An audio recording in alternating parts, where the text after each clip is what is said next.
Hello. Glad to see you again. Today I would like to share with you the video about Mercury in second house. The planet Mercury in the second house of your chart signifies that you think clearly.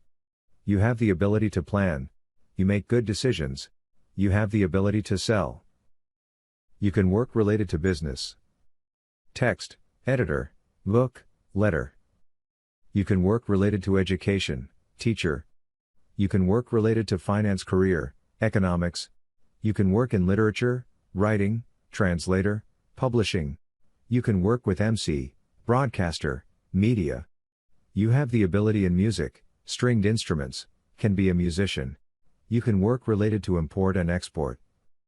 You can gamble, speculate, invest. Stocks, virtual currency. You can work related to transport, driving. You can relate, scam, theft, robbery, war. Thank you for watching this video. If you have any questions, please tell me. If you want free horoscopes, please watch below video. Go to the website astro5s.com and follow these instructions.